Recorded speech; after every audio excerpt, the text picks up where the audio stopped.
When you change, when I change, when we change the world.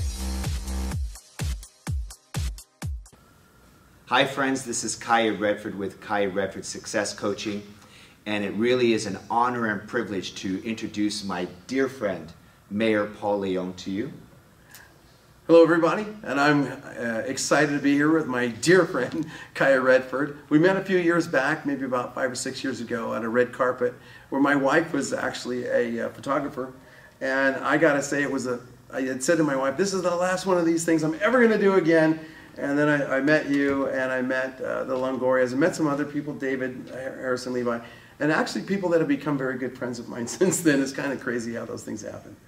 Awesome. You know, the City of Ontario, I know, has really benefited tremendously from your leadership over what now, almost 12 years beyond? Well, I'm in my 11th year as mayor, but my 16th year on the city council. Right. Awesome, awesome. And I've had the honor and privilege in bringing some of my programs to the City of Ontario, much because of your endorsement.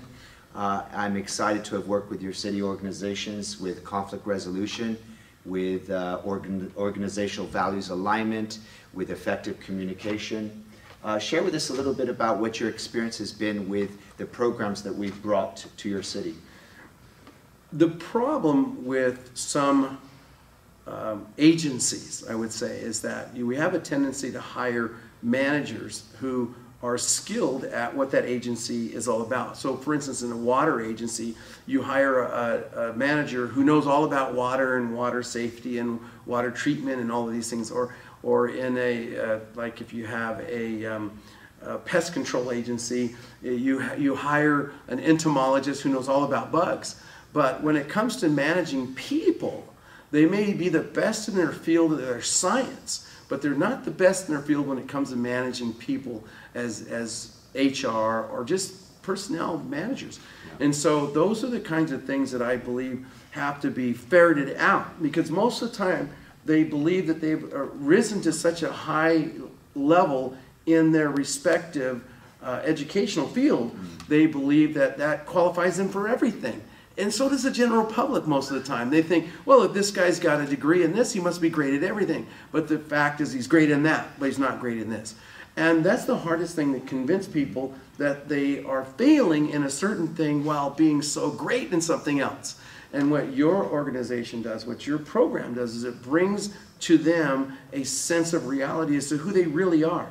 So what happens with me and my experience is that when you have a dysfunctional agency, a lot of times you hire somebody to come in and assess the problem.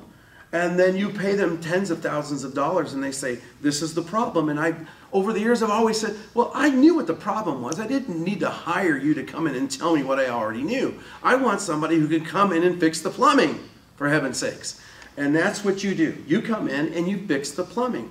And that's probably the most difficult thing for me to communicate to people on my end, who are used to hiring consultants who will come in and assess the issues and say, here's your problem. Now if you pay me 10 times more, I'll figure out a way to fix your problem. When we get your program, you come in, you assess the problem, you begin at the fixing level. And that's what I love. And the times that I've worked with you, I've seen huge movement in the way that these organizations operate before and then after. And the success of the people and the joy of the people. Always I've seen this resistance. I don't want to learn anything new. But then when you're done with them, they're like, Mayor, I can't even be more happy that you brought this up upon us. And I'm just laughing every time. I'm so pleased with what you do.